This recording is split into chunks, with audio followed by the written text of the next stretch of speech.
Durante siglos, el nombre de Alejandro Magno ha sido considerado para muchos como uno de los mejores estrategas o de los más grandes estrategas de guerra de todos los tiempos. La palabra magno, que se le puso, habla de magnificar y tiene ese significado de hacerlo más grande, ese significado de incluso alabarle, hablando de las cualidades exageradas o incluso hacer que algo parezca más grande de lo que es. Hoy en día vivimos en un tiempo que todo el mundo quiere ser magno, quiere ser magnificado, quiere ser exaltado. Vivimos en un mundo enfrascado en una lucha que todos quieren ser más grandes, todos quieren ser magnificados. Los chavales jóvenes, emplean sus esfuerzos en magnificar sus músculos, a veces con el gimnasio, a veces intentando falsificarlos para que parezcan más fuertes. Me acuerdo un futbolista que siempre en las fotos que se hacía con todos los del equipo se ponía de puntillas para parecer más alto, el más alto de todo el equipo, intentando hacerse más grande de lo que era. En las redes sociales la gente intenta magnificarse, a hablar de lo bueno que es y de las cosas que hace para tener más seguidores, más aplauso. Muchos quieren magnificar su fama, ser más famosos, magnificar, hacer más grande su cuenta bancaria, que tenga más ceros, por el lado de la derecha, por supuesto. Los grandes gobernantes del mundo, como vemos ahora, incluso en el conflicto de Ucrania, quieren magnificar su poder, que su poder y su dominio y su poderío sea más y más grande. El problema que tenemos es que todas estas cosas duran muy poco, muy poco. Mucha gente busca ser más grande, ser magnificado, pero los pocos que logran ser magnificados de alguna manera no logran retener ese aplauso del mundo, esa grandeza por mucho tiempo. Hay un himno, una canción que me gusta bastante, una canción cristiana, que en la segunda estrofa dice: aplauso del mundo, el aplauso del mundo, qué lucidez, mas cuán corto su encanto es. Es decir, sí, puedes recibir el aplauso del mundo, qué lucidez, pero el encanto de eso dura muy poco. Pero aquí en el versículo 20 tenemos la palabra magnificado. Y tenemos que reconocer que la palabra magnificar no solamente habla de hacer más grande, sino también de declarar algo como grande.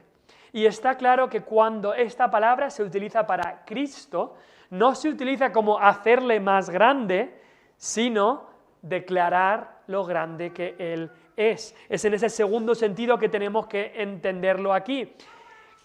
Cristo sea magnificado. Cristo será magnificado, decía Pablo. Cristo será exaltado, se podría traducir, adorado, honrado, alabado. Su nombre va a ser puesto bien en alto. Nadie puede hacerle más grande a Cristo de lo que es, pero sí podemos declarar con nuestra vida lo grande que Él es. Y en medio de esta lucha que está el mundo por magnitud, por tener más relevancia y ser más famoso y ser más grande, de algo podemos estar seguros: que de una manera u otra, el que va a ser de verdad magnificado al final va a ser Cristo. Hablamos hace unas semanas de cómo esos telescopios, un telescopio no hace más grande las estrellas, no, sino que en realidad te hace algo muy grande, te hace verlo más como es. Eso es lo que hace un telescopio, y nuestras vidas queremos que sean así. No podemos hacer más grande a Cristo, por supuesto que no, Él es Dios, Él es infinito, pero lo que sí que podemos hacer es declararle tan grande, declararle tan grande como Él es. Pablo aquí estaba hablando, y tenemos que reconocer dónde estaba Pablo y cómo estaba. Pablo estaba en la cárcel. Pablo acababa de pasar por un juicio, por el tribunal. Pablo llevaba ya varios años encarcelado, empezó siendo encarcelado en Jerusalén, ahí los judíos lo cogieron, estuvieron a punto de matarlo, pero fue encarcelado en Jerusalén, después fue llevado a Cesarea, ahí cerca del mar. Estuvo más o menos 2 años en Cesarea. Y después él apeló a ir a Roma, a ir a ser juzgado por César, como cada ciudadano romano podía pedir. Él lo pidió también, siendo ciudadano romano. Así que fue a Roma, Jerusalén, Cesarea, Roma. Llevaba ya mucho tiempo en la cárcel. Y ahora, por fin, le habían hecho el juicio y estaba esperando la resolución del juicio. En la mente de Pablo estaría pensando: bueno, si el sistema es justo, quizá lo dejen libre. Pablo no había hecho nada malo, ningún crimen de muerte ni de cárcel, así que si el sistema es justo, puede ser que le dejen libre. Pero el César y la corte romana y los jueces eran gente mundana, más interesados en su gloria que en hacer lo correcto.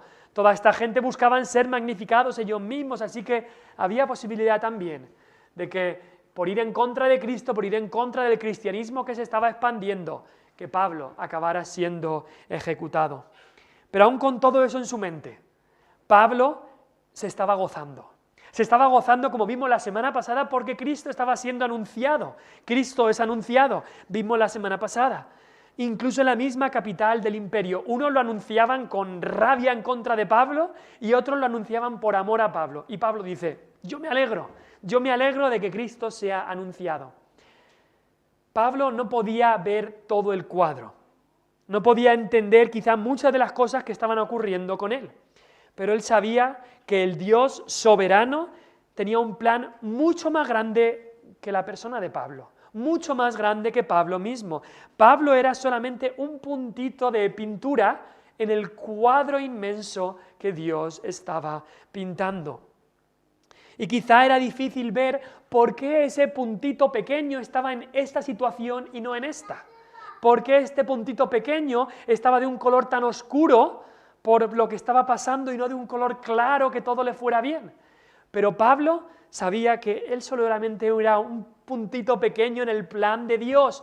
Y él sabía, en ese cuadro grande que Dios está pintando, no importa lo que yo tenga que pasar, yo sé que el cuadro magnifica a Cristo. El cuadro me habla de que Cristo va a ser magnificado y eso le bastaba a Pablo. Y hoy queremos recordar sobre todo esa frase en el versículo 20, que dice ahí, esa frase, ahora también dice, será magnificado Cristo. Cristo será magnificado. Esas tres palabras queremos repetirlas y repetirlas en el día de hoy. Cristo va a ser magnificado. Y tenemos varias cosas en las que queremos ver que Cristo será magnificado. En primer lugar, Cristo será magnificado en nuestra liberación, en la liberación de su pueblo. Cristo será magnificado en nuestra liberación. Mira lo que dice el versículo 19. Sé que por vuestra oración y la suministración del Espíritu de Jesucristo, esto resultará en mi liberación. Pablo aquí habla de que Cristo iba a ser magnificado en la liberación de Pablo. El plan de Dios para su pueblo siempre ha sido la liberación de sus escogidos. Por eso Pablo habla de esto. Y es que tenemos que reconocer que el ser humano necesita ser liberado. ¿Por qué? Porque el ser humano ahora no es libre. Por eso necesita ser liberado, porque el ser humano ahora es esclavo, ahora está en la cárcel del pecado y por eso el ser humano necesita ser liberado. En el Antiguo Testamento tenemos un montón de ocasiones en las que se habla de libertadores. ¿Os acordáis de José allí en Génesis? Y José sufrió muchísimas cosas para que Dios lo pusiera como libertador en el tiempo del hambre. Y así en Génesis 45:7, José les explica a sus hermanos y les dice, todo esto lo ha obrado Dios para daros vida por medio de gran liberación. José fue ese libertador que pudo dar de comer no solo a su familia, sino a multitudes. Y por supuesto, eso nos habla también de Cristo. Él es el libertador que dio de comer y satisface el alma de multitudes. Pero después nos podemos acordar también de los jueces. En el tiempo de los jueces, ellos eran llamados libertadores. Dios levantaba un libertador, el pueblo pecaba y eran esclavos. Y Dios tenía que mandar un libertador para que libertara al pueblo y para que Dios los trajera al arrepentimiento. Entonces Dios enviaba el libertador, libertaba al pueblo y después había paz y después el pueblo se comenzaba a pecar otra vez y después otra vez el ciclo otra vez. Siempre necesitaban liberación. ¿Por qué? Porque se metían en pecado. ¿Os acordáis de Esther? El versículo más importante del libro de Esther. El libro de Esther es muy curioso porque es un libro que deliberadamente no nombra el nombre de Dios. Y decimos, ¿por qué? Es un libro que no te encontrarás el nombre de Dios, pero Dios está en todo el libro. Aunque no se nombre en las palabras, vemos, por ejemplo, el versículo que voy a leer está lleno de lo que Dios estaba haciendo. Mardoqueo, el primo de Esther, le dice a ella, Esther fue la reina, y había una gran persecución contra los judíos que iban a ser incluso asesinados. Y Mardoqueo le dice, si callas absolutamente en este tiempo, respiro y liberación vendrá de alguna otra parte para los judíos, mas tú y la casa de tu padre pereceréis. Y quién sabe si para esta hora has llegado al reino. Y va a venir liberación. Y dice Mardoqueo, yo creo que Dios te ha puesto ahí para que tú seas la que pueda liberar al pueblo. Pero si tú no lo haces, Dios va a traer esta liberación. Y es que Dios es llamado el libertador de su pueblo. Vas a los Salmos y lo encontrarás una y otra vez. Salmo 18, versículo 2. Jehová, roca mía y castillo mío y mi libertador. Dios mío, fortaleza mía, en Él confiaré, mi escudo y la fuerza de mi salvación, mi alto refugio. Mi libertador. Dios es libertador. Y no solamente en el tiempo del Antiguo Testamento. Cristo, que es Dios, que es Jehová, Cristo es llamado el libertador. Romanos 11, 26. Dice, luego todo Israel será salvo, como está escrito, vendrá de Sión, de Jerusalén, de Sión, el libertador, que apartará de Jacob la impiedad. Cristo es el libertador, Cristo es el que nos libra de nuestros pecados. Esto alcanza su cumplimiento en el Nuevo Testamento. Como pecadores estábamos en esclavitud al pecado. Y Romanos 8, versículo 1 y 2 nos habla de esto, de que aquellos que han creído en Cristo ahora no hay ninguna condenación para ellos. Dice, ahora pues ninguna condenación hay, no hay condenación para los que están en Cristo Jesús, los que no andan conforme a la carne, sino conforme al Espíritu. Y luego dice que ahora estamos en una nueva ley. Dice, porque la ley del Espíritu de vida en Cristo Jesús me ha librado de la ley del pecado y de la muerte. Antes estábamos en la ley de esclavitud al pecado y la muerte, pero Cristo nos ha librado de ahí y nos ha librado a vivir para Él, a vivir, sí, bajo su ley, pero es una ley, es un yugo fácil y es una ligera carga. Ahora, hablando de liberación, ¿cómo llega la liberación al pueblo de Dios? Y mirando ahora aquí a Pablo, cuando Pablo habla de esto resultará en mi liberación, ¿a qué se refiere Pablo? ¿A qué se refiere Pablo? Pues alguien podría decir, hombre, se referirá, estaba en la cárcel, se referirá a ser liberado de la prisión. Pues puede ser que se refiera a eso. O quizás se refiere a ser liberado en cuanto a ese último aspecto de la salvación, ser librado de este cuerpo y estar con Cristo. Porque si miras en el versículo 20, Pablo no sabía cómo iban a ir las cosas. En el versículo 19 dice, sé que esto va a resultar en mi liberación. ¿Pero de qué liberación está hablando? Porque en el versículo 20 dice, sea por vida o por muerte, sea que muera o que viva. Lo que Pablo está hablando aquí es que él no sabía lo que iba a deparar su futuro, pero sabía que sea una cosa o lo otro que depare su futuro, iba a ser liberado. Job, en el libro de Job, que también sufrió mucho, más que Pablo incluso, también habla de lo mismo y también habla incluso de estos dos aspectos. Dice Job 14, si el hombre muriere volverá a vivir, todos los días de mi edad esperaré hasta que venga mi liberación. Hasta que venga mi liberación. Y es que no solamente tenemos que ver que Cristo será magnificado en nuestra liberación, sino tenemos que ver qué tipo de liberación habla. Y es que, en segundo lugar, Cristo será magnificado o en la vida o en la muerte. Pablo no sabía lo que le esperaba en el futuro. Lo dice ahí versículo 20, o por vida o por muerte. Puede ser que viva, puede ser que muera. Pero lo que sí que él sabía es que Dios obraría todo para bien. Lo hemos cantado, del amor divino, ¿quién me apartará? Y luego dice, todo lo que pasa obra para bien. Dios cuida de su pueblo. Sabemos que a los que a Dios aman, todas las cosas les ayudan a bien.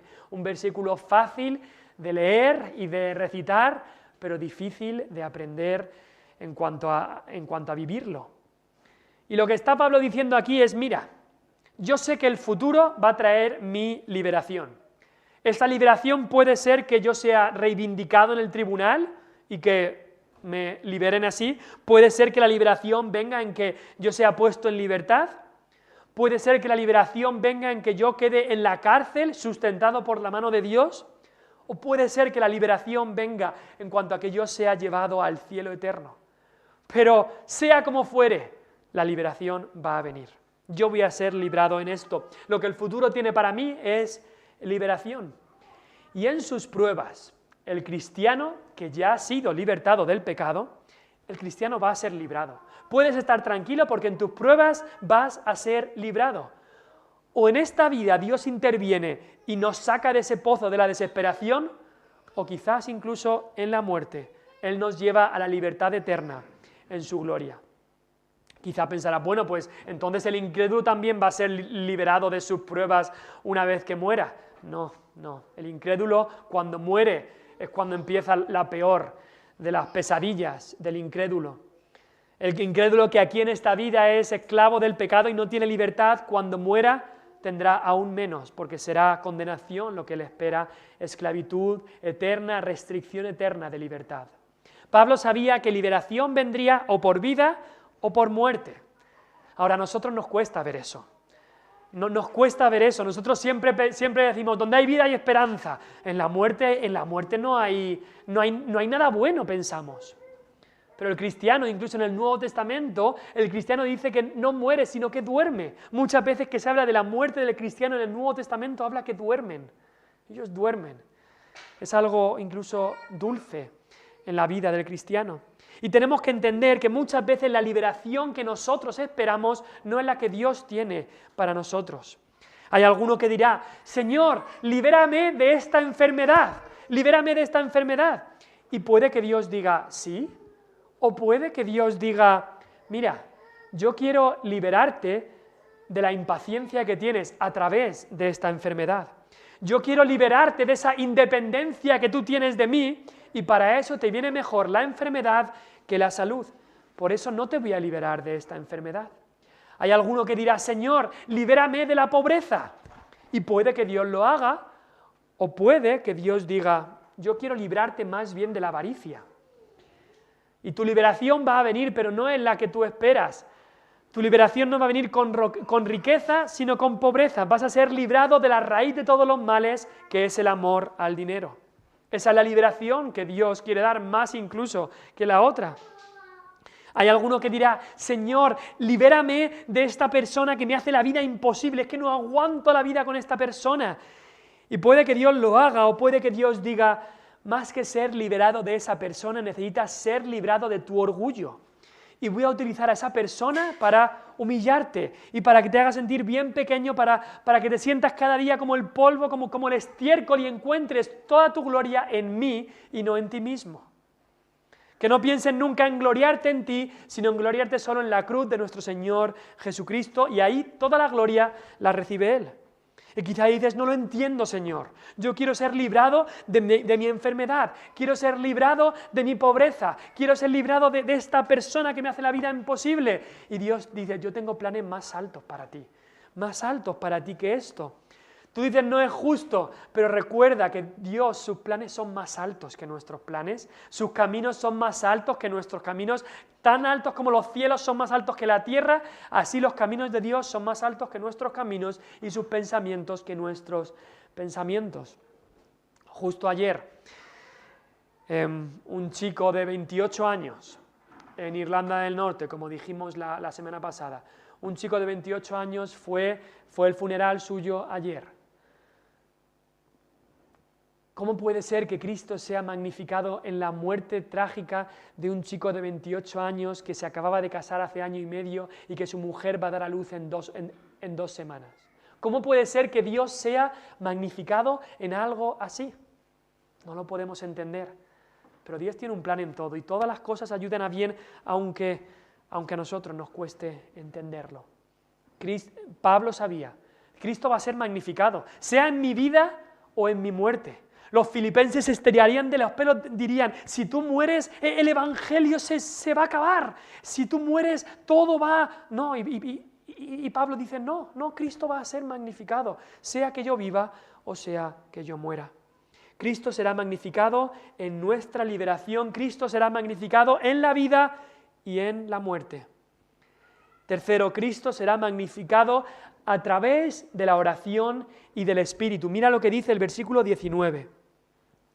Dice ahí Pablo, porque sé que por vuestra oración y la suministración del Espíritu de Jesucristo, esto resultará en mi liberación. Hay dos medios. Dios utiliza dos medios para la liberación de su pueblo. Dos medios. Dos caminos, si se puede decir así. Bueno, dos caminos que en realidad llegan a ser uno. Y estos son la oración y la obra del Espíritu. La oración y la obra del Espíritu. Y eso lo ves en un montón de ámbitos de la Biblia y de la vida cristiana. La oración y la suministración del Espíritu. La oración es, si se podría decir, el aspecto humano. Oración es algo que nosotros podemos hacer, que Dios nos manda a hacer a nosotros. Y por eso dice Pablo, yo sé que por vuestra oración, yo sé que estáis orando por mí y sé que esa oración Dios la va a contestar. Hoy nos reunimos aquí para orar y no se puede enfatizar suficiente la necesidad que tiene el pueblo de Dios de orar, de orar. Si algo nos falta, si algo te falta en tu vida, es oración. Te puedo estar seguro, no hay ningún santo de Dios, no hay ningún hombre de Dios que ha acabado su vida y ha dicho, he orado suficiente. Nunca, nunca se ha dicho eso, nadie lo ha dicho. Todo el mundo nos hace falta más oración. Y Pablo sabía que los filipenses estaban orando por él. Y él sabía que esa era la ayuda más grande que ellos le podían dar. Como dice 2 Corintios 1:11, Pablo le habla a los corintios y les dice, cooperando también vosotros a favor nuestro. ¿Cómo cooperaban los corintios a favor de Pablo? Dice, con la oración. Cooperando vosotros a favor nuestro con la oración. ¿Quieres cooperar con la obra del Señor? ¿Quieres cooperar con lo que se hace en la iglesia cristiana evangélica de la Sierra de Segura? ¿Quieres cooperar incluso con el viaje que vamos a hacer a Polonia? Ora. Eso es lo más importante que puedes hacer. Ora.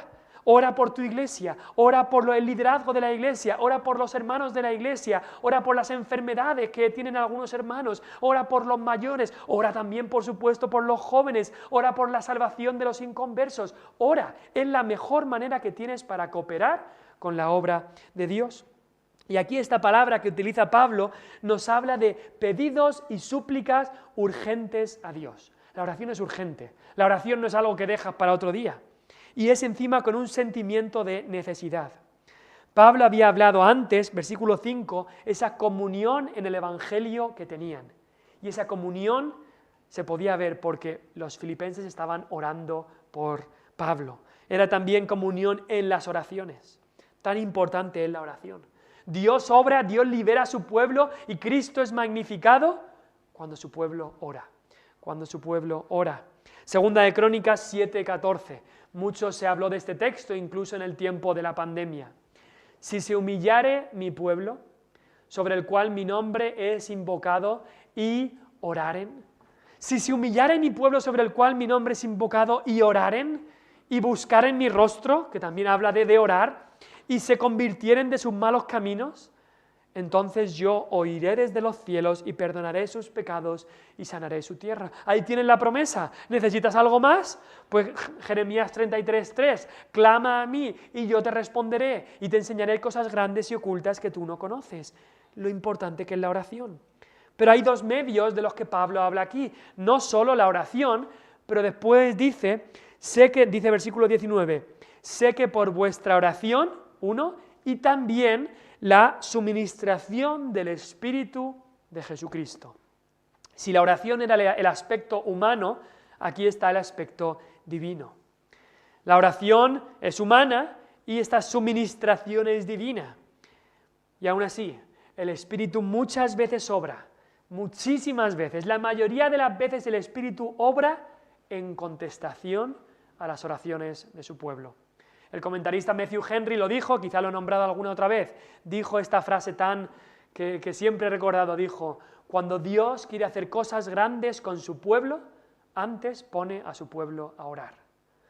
Dios es soberano, si Él quiere obrar, Él va a obrar, no tenemos que hacer nada. No.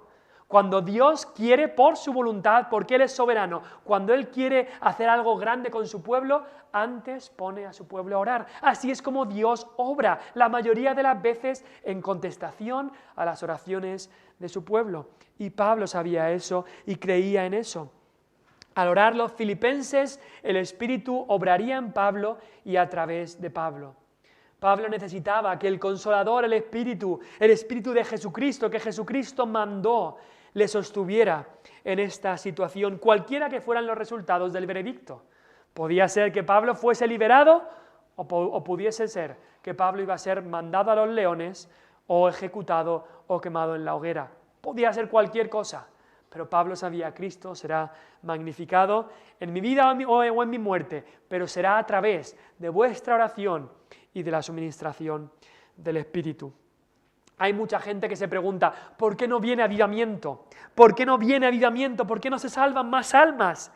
¿Es por falta de oración o es porque el Espíritu de Dios no ha querido eso aún? Y nos podemos preguntar: ¿es por culpa mía o es por culpa de Dios? Esa no es una pregunta que tengamos que hacer. Tenemos que dejarlo en manos de Dios. Pero lo que tenemos que hacer es nosotros cumplir con el mandato que Dios nos ha dado. Y entonces dejar el asunto en manos de Dios. Tú ora. Dios ha dado grandes promesas a aquellos que oran. Y déjalo en las manos de Dios. Siempre cuando hablo de esto me acuerdo de una guerra que hubo en el Antiguo Testamento. Estamos en tiempo de guerra. Y en Primera de Crónicas 19:13 habían dos generales de David, Abisai y Joab, creo que eran hermanos entre los dos, y vinieron al ejército y de repente el otro ejército enemigo era muy listo y tenía gente para atacarles por enfrente, pero también gente en la retaguardia, y se encontraron rodeados de ejército a los dos lados. Así que estos dos generales dijeron: yo me cojo a este grupo y tú cógete al otro, nos ponemos espaldas a espaldas, vamos a luchar. ¿Y qué dijeron? Un hermano le dijo al otro: esfuérzate y esforcémonos por nuestro pueblo y por las ciudades de nuestro Dios, y haga Jehová lo que bien le parezca. Y eso es lo que tenemos que hacer tú y yo. Esfuérzate y esforcémonos por nuestro pueblo y por las ciudades de nuestro Dios, por el nombre de Cristo, y haga Él lo que bien le parezca. Cristo será magnificado a través de la oración y a través de la obra del Espíritu. Cuarto lugar, Cristo será magnificado y su pueblo no será avergonzado. Mira lo que dice el versículo 20, primera parte del versículo. Conforme a mi anhelo y esperanza de que nada seré avergonzado. Pablo tenía un anhelo. Esto habla de un deseo incluso ansioso, pero también tenía una esperanza. Una esperanza de que no sería avergonzado en nada. Su deseo había sido siempre exaltar a Cristo, poner a Cristo en el lugar que le corresponde, glorificar a Cristo con todo lo que era, toda su persona, todo su cuerpo, toda su alma. Y por esa razón Pablo había predicado el Evangelio. Con toda confianza había predicado el Evangelio. ¿Por qué Pablo podía decir, como dice en Romanos 1:16? Él dice ahí: no me avergüenzo del Evangelio. ¿Por qué Pablo podía decir eso? ¿Porque estaba convencido solamente de eso? Pues sí, pero había más. Porque el Evangelio no le avergonzaba a él. Sé que no es lo mismo que tú no te avergüences del Evangelio a que el Evangelio no te avergüence. En cuanto a que el Evangelio no te va a dejar mal. El Evangelio no te va a dejar mal. ¿Por qué? Porque el Evangelio es el poder de Dios para salvación a todo aquel que cree. No me avergüenzo del Evangelio porque el Evangelio nunca me va a dejar mal, nunca me va a avergonzar, nunca me va a dejar tirado. Es el poder de Dios para salvación a todo aquel que cree. Yo no voy a dejar tirado al Evangelio porque el Evangelio nunca me va a dejar tirado a mí, es lo que estaba diciendo Pablo. Es poder de Dios para salvación a todo aquel que cree. Recordaba la historia de un discípulo del apóstol Juan llamado Policarpo, uno de los primeros mártires, por supuesto tenemos algunos en la Escritura, pero uno de los mártires del primer siglo de la historia cristiana. Cuando le iban a matar a este santo de Dios, a este cristiano, le dijeron: solamente tienes que negar a Jesucristo, aceptar al César como tu Señor y ya está, y te libras de todo y puedes irte a tu casa y no ha pasado nada. Y él dijo estas palabras: he servido a mi Señor durante 86 años y nunca me ha causado daño alguno él mismo. ¿Cómo puedo negar a mi Rey, que hasta el momento me ha guardado de todo mal y además ha sido fiel en redimirme?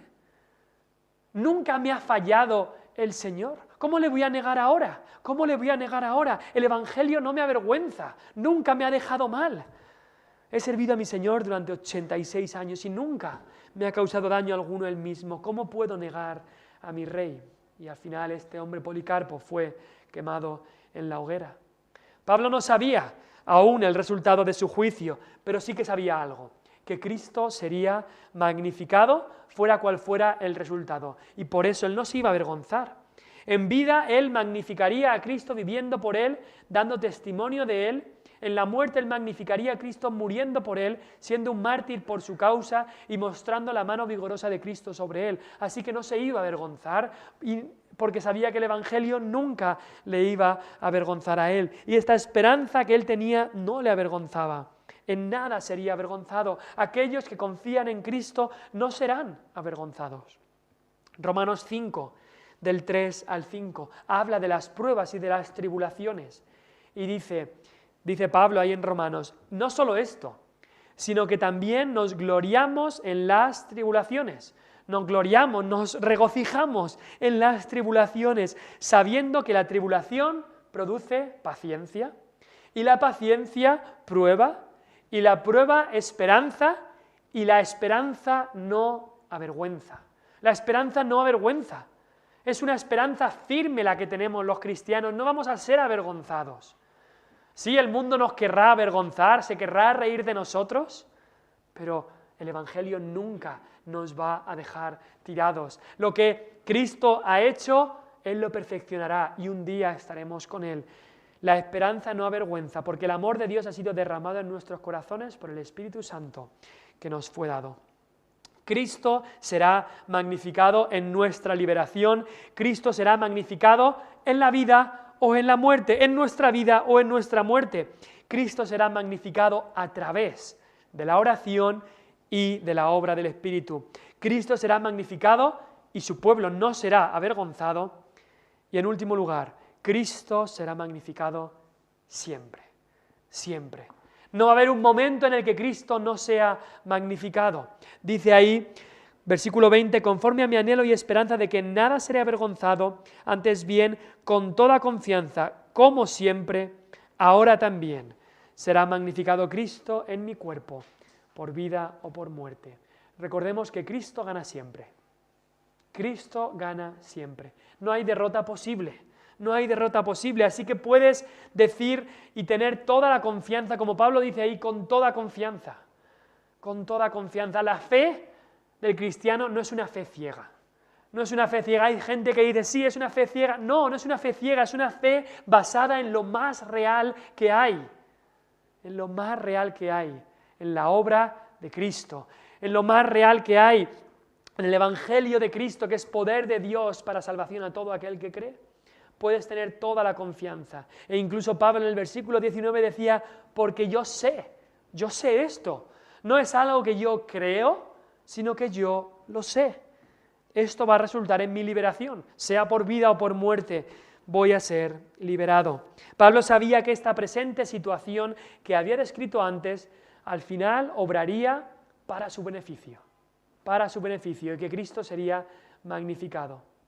Él creía que sus circunstancias al final resultarían en su liberación.